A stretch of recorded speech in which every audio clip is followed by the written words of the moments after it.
Boruto chapter 14। तो जैसा कि बोरुटो के बेहोश होने के बाद कावाकी उसको सीज कर लेती और अब आगे की कहानी है बोरुटो के उठने की और उसके इंटेरोगेशन की। बोरुटो विलेज के लिए बहुत काम की चाबी, उसके पास वो इन्फॉर्मेशन जिससे ये सभी लोग वंचित हैं। तो इस चैप्टर में ये सभी एड़ी से चोटी का जोर लगाएंगे बोरुटो के मुंह से इंटेल निकलवाने के लिए। पर बोरुटो भी एक टेढ़ी खीर है, तो देखते हैं कि वो कुछ बताता है कि नहीं। तो वीडियो को स्टार्ट करने से पहले चैनल को सब्सक्राइब करना और वीडियो को लाइक करना ना भूले। बोरुटो जैसे ही होश में आता है वो एक चेयर पर बैठा हुआ है, उसके हाथों को बांधा हुआ और उसके सामने कोनोहामारु बैठा हुआ है जो कहता है कि चलो तुम होश में तो आए, तुम्हारे घाव भी भर चुके हैं। जिन कफ से बोरुटो के हाथों को बांधा हुआ है वो हर तरह की jutsu को सील कर देते हैं, यानी बोरुटो अपने टेलीपोर्टेशन jutsu को यूज नहीं कर पाएगा और इसे ब्रेक करना भी बहुत ज्यादा मुश्किल है। बोरुटो बाकी लोगों के बारे में पूछता है कि सभी लोग ठीक है ना और एनिमी को क्या हुआ। कोनोहामारु बताता है कि वो बहुत सारे कॉमरेड्स को गवा चुके हैं और एनिमीज भी यहाँ से निकल गए हैं। हम देखते हैं कि साकुरा सभी का इलाज कर रही है और इसके बाद नेक्स्ट पैनल से शुरू होती है इंटेरोगेशन। बोरुटो से एनिमीज के बारे में पूछा जाता है कि वो लोग सारदा और हिमावारी के पीछे क्यों हैं। बोरुटो उनके बारे में बताता है कि वो डिवाइन ट्री पीपल है जिनके पास उनके खुद की कॉन्शियसनेस है। उनके पास उस पर्सन का चाकरा होता है जिसे टेंटेल ने खाया और उसे ट्री में बदल दिया हो, जिसमें हिदारी सास्के के चाकरा से बना है। इसी के साथ बोरुटो बताता है कि उसने मत्सुरी को देखा है जो मास्टर मोएगी के बेस मॉडल पर बनी है और कोनोहामारु मास्टर वो मत्सुरी तुम्हें खाने के पीछे है। और इसे सुनने के बाद कोनोहामारु थोड़ा सा एजिटेट हो जाता है। अब ये सारे शिंजूस इन्फॉर्मेशन के पीछे, इसीलिए वो सारदा और हिमावारी का टारगेट कर रहे हैं। बोरुटो बताता है कि ये सब तो कुछ भी नहीं, सबसे बड़ा थ्रेट है इनका लीडर जूरा जो खुद टेंटेल का इनकारनेशन है और आज की जो हालत है उसके पीछे जूरा ही है। यानी अगर हम जूरा को हरा देते हैं तो ये प्लेनेट खत्म होने से बच जाएगा। कोनोहामारु से पूछता है कि ये सब तुम्हें कैसे पता है, तुम्हारी इन सारी इन्फॉर्मेशन के पीछे कौन है, जिस पे बोरुटो उसका नाम बताने से बिल्कुल मना कर देता है। बोरुटो खुद पता है कि यहाँ के आधे से ज्यादा लोग उसे मारने के पीछे पड़े हैं और वो जिंदा बस उसकी इंटेल की वजह से, जैसा कि हमें कावाकी की बातों से पता चलता है। हामुरा हमारा लेजेंडरी बुड्ढा बोरुटो को साफ शब्दों में कहता है कि बेटा तू बच के यहाँ से नहीं जा सकता है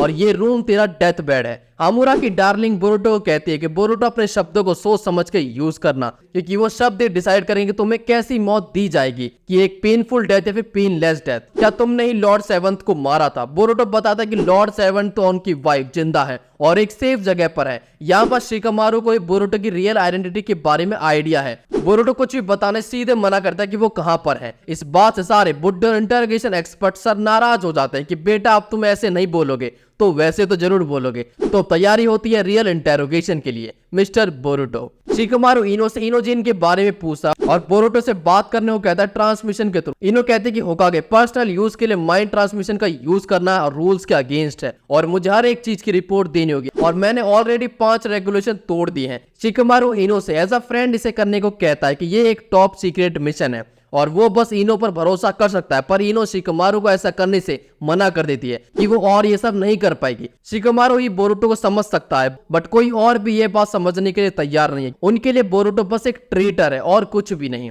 आगे हम इंटेरोगेशन को देखते हैं जहां पर इबुकी बोरुटो से एक बार फिर से उस जगह के बारे में पूछता है कि जहां पर नारुतो है और अगर बोरुटो कुछ भी बताने से मना करता तो उसे मार दिया जाएगा और उसे इसी टैग के साथ मरना होगा होकागे किलर। इबुकी बोरुटो के सर को पकड़कर टेबल पर मारता है। इबुकी बोरुटो पर पूरे 3 साल की भड़ास निकालना चाहता जो उसने अब तक इंतजार किया। इसे सुनकर बोरुटो कहता है कि फिर तो तुम्हारे पास काफी फ्री टाइम था। ये सुनकर वो और गुस्सा हो जाता, वो एक बार फिर से उसे हिट करता है, वो बार बार उसे मारता है। इसे देखकर शिकामारु इबुकी को रोकते हुए कहता है कि दर्द में उगलने वालों में से नहीं है, इससे इंटेल को निकालने के लिए जहर का यूज करो और मित्सुरी को यहाँ पर बुलाओ। इसको सुनकर कोनोहामारु कहता है कि ये ठीक नहीं रहेगा, मित्सुरी से बस मारना चाहता है और शिकामारु कोनोहामारु से कहता है कि वो सब मैं देख लूंगा, बस तुम उसे बुलाओ यहाँ पर। बोरुटो सभी को कुछ भी ना बताकर इतना क्लियर करता है कि वो कावाकी को प्रोटेक्ट कर रहा है। ये बात कावाकी के जिंटू मिंटू को भी समझ आ गई है। मित्सुकी के आते शिकामारु से समझाता है कि हम शिनोबी हैं और अपने इमोशन को अलग रखकर अपना फैसला करना और बस अपना काम करना। कोनोहामारु मित्सुरी को सब बताता है कि बोरुटो के पास काफी इंटेल और हमें वो सारी इंटेल चाहिए, बस उसे मारना मत।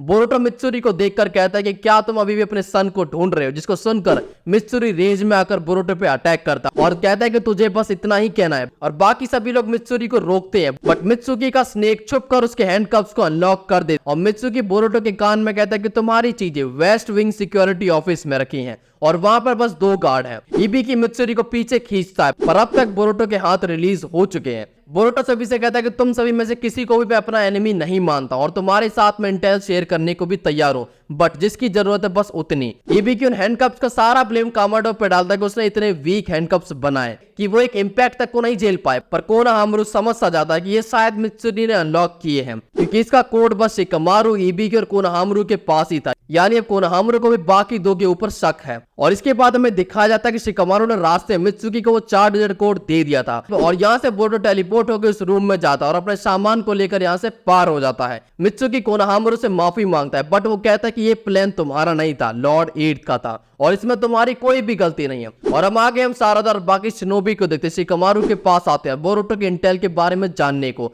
जहां पर शिकमारू बताता है कि वो भाग चुका है। और ये सुनकर वो भी चौंक जाता है कि ऐसा कैसे हो गया। तभी लैंड ऑफ सैंड से कांकुरो का कॉल आता है जो बताता है कि गारा और शिकी दोनों डाउन हो चुके हैं। हम चैप्टर के एंड में न्यू शिंजी को देखते हैं जो अवेक हो चुका है, जिसका नाम है रियो। गारा और शिकी से जन्म हुआ एक न्यू शिंजी का। सो यही था हमारा चैप्टर 14। इसी के साथ हम वीडियो को खत्म करते हैं और वीडियो कैसे लगी कमेंट्स में जरूर बताना और वीडियो को लाइक करना ना भूलना। इसी के साथ हमारे मेल चैनल को चेकआउट करना ना भूल। और ये हमारा सेकंड चैनल जिसमें हम डिफरेंट एनिमे ट्राई करने वाले और जिसमें खास एनिमे हमारी होगी ब्लीच। तो ब्लीच फैंस हमारे लिए खास खबर है, जल्दी हम एक नई वीडियो के साथ आने वाले हैं और काफी सारे ब्लीच की वीडियो वेट कर रहे हैं और बाकी एनिमे हम बीच बीच में लाते रहेंगे। सो इस चैनल को सब्सक्राइब करना ना भूलें।